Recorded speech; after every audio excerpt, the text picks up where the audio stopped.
And it's an acting position. It's not a permanent. He's not going to be permanent because, I don't think he'd want to be permanent. But he's a very smart guy, and he may find out some things about the rigged elections, et cetera, et cetera. I think he'd like to do it. I think he wants to do it very much. Got a lot of energy. But he'll be very good. Hi again, everybody. It's now 5 o'clock in New York. There you have it. In between naps, the explicit and said out loud reason Donald Trump chose Bill Pulte, a man with zero, zilch, no intelligence experience, to become his acting director of national intelligence to, quote, look into rigged elections, about which we repeat, Bill Barr, John Durham, every Republican who has looked at this has said there is zero evidence of any election rigging or voter fraud across multiple investigations across multiple states. Donald Trump said he is now, though, going to bring the housing guy on to find what Brad Raffensperger and Brian Kemp and Steve Doocy and Bill Barr and John Durham and Mr. Rosen, and the list goes on and on and on, couldn't find. Pulte, the housing guy, temporarily appointed in an acting capacity, is going to find it. Today, in a revealing new interview with the Wall Street Journal, Donald Trump gave even more insight into what he has asked Pulte to do during his short position as an acting director of national intelligence in America. Quote, in an interview with the Wall Street Journal Friday, Trump said he has privately told Pulte that he believes the Office of the Director of National Intelligence, or ODNI, which oversees 18 federal intelligence agencies and units, is unnecessary and or too big. I'd like to see it smaller. I think there are a lot of people in there that shouldn't be there, Trump said, pointing to holdovers from the Biden and Obama administrations. Asked whether he is calling on Pulte to fire people, Trump said he wants him to start that process, adding that his eventual nominee to serve in the role permanently should continue that work. So from the man who originally had zero respect for the work of the men and women of the United States intelligence community, beginning in his first term with a highly offensive speech he made in front of the CIA, in front of the wall where stars of people who die serving their country, literally namelessly, that's why there's stars on that wall instead of names, Trump started talking about his election win. Who can forget this moment? People came to me, Dan Coates came to me, and some others. They said they think it's Russia. I have President Putin. He just said it's not Russia. I will say this. I don't see any reason why it would be. Because I have Dan Coates and Vladimir Putin. To now, fast forward to an apparent wholesale firing of the very people who worked for Dan Coates across the very agencies that are supposed to keep our country and our country's secrets safe. It's where we begin the hour with some of our most favorite experts and friends. Former director of the CIA, our senior national security and intelligence analyst, John Brennan, is back. Also back with us, former assistant special agent in charge of the FBI and national security and intelligence analyst, Michael Feinberg's back. Also joining us, legal analyst Barbara McQuaid. She's a former U.S. attorney, now a law professor at the University of Michigan. She also has a brand new book out called The Fix. God, do we need that? Saving America from the Corruption of a Mob-Style Government. We'll get to the book in a second. Director Brennan, I start with you. Every time you think that the Trump story can't get more diabolical, he does something like put Bill Pulte in charge of the intelligence agencies. Well, Nicole, as we've said many times before, Donald Trump's reckless moves are unsurprising.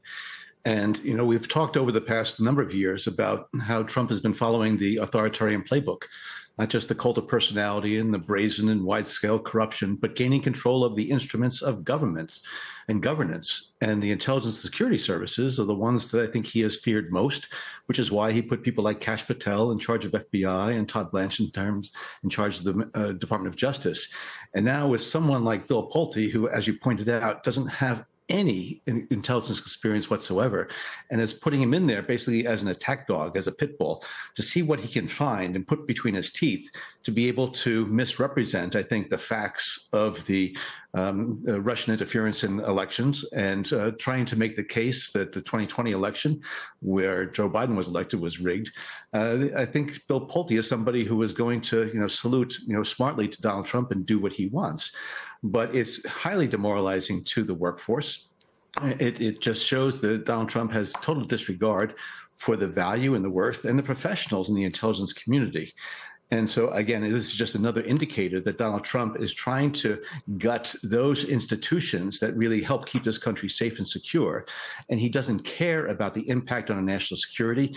He, again, is going to continue to do whatever it is that's going to advance his own personal, whether it be his personal political fortunes, financial fortunes, his brand, or whatever else. And gutting the institution of the Director of National Intelligence, I think, would be such a bad move. As you point out, we have 18 intelligence agencies that need to be orchestrated. And there really is a requirement that you have somebody of integrity, of experience, and qualification who is able to conduct the orchestra of the U.S. intelligence community. And so I really am quite fearful. And I know that my former colleagues who remain in the community are quite fearful about what lies ahead. Michael Feinberg, let me just try to dismantle some of the bullshit I've heard from Republicans lately.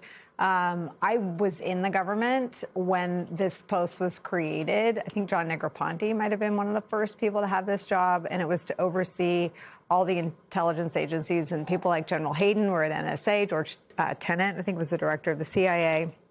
And some of the spin from Republicans is that you can put a, lunatic like Bill Pulte, the housing guy there, as his third official job in the executive branch because the people doing the work at the other agencies. It's not a different group of people, though, who are worrying about cyber threats from Iran or terrorism threats from ISIS. It's the same group of people. And if you have a jackass like Bill Pulte overseeing or looking over your shoulder, the people who are supposed to protect the homeland, which the Republicans who have expressed this theory of the case have suggested to me lately, those people will be distracted because Bill Pulte is suddenly rifling through their files, looking at, I don't know, the Italian space laser insane theory from 2020, trying to avenge Donald Trump's humiliating defeat. Just talk about how small and how vital the work of the national intelligence agencies is. It's incredibly vital because it is essentially, to quote an old movie about the intelligence community, they're not usually the aggressive ones in government. On the contrary, they're the ones who are providing the executive branch with the information needed to stop wars.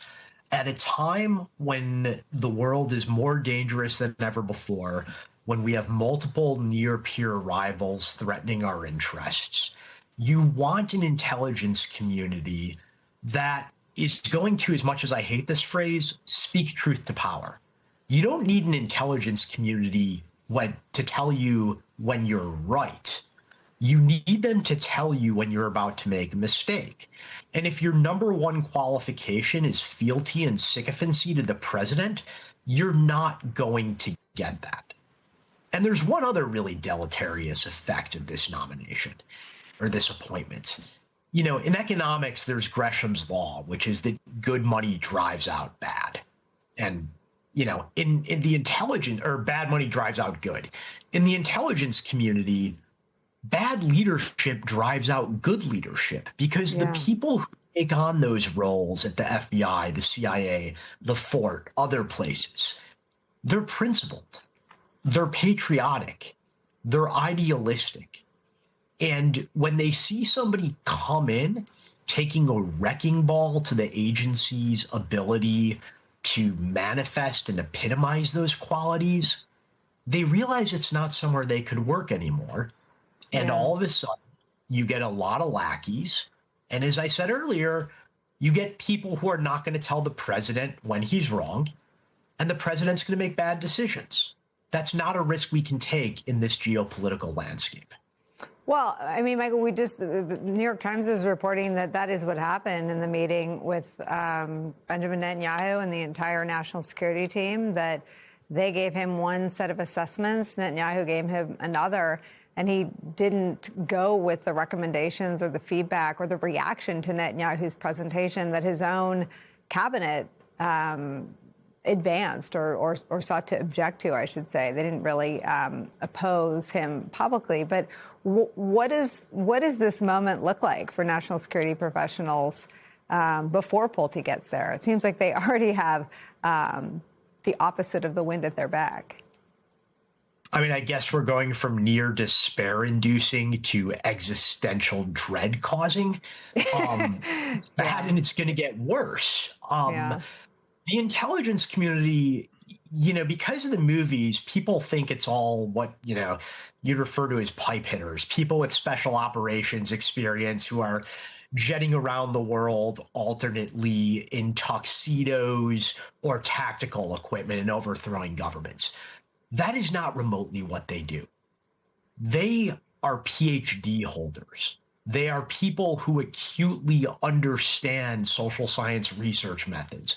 They are people who speak multiple languages, who understand how to use cultural norms to recruit somebody to want to work with the United States. There are more soft skills than hard skills, and there's more intellect than brawn. There's a place for both, but the former is overwhelmingly more important. And intelligent people, patriotic people, don't want to work for partisan idiots. I don't know how to put it more straightforward than that. And not only do they not want to do the work, they can't do it because people like Bill Pulte or Tulsi Gabbard or Kash Patel or John Ratcliffe don't want to let them.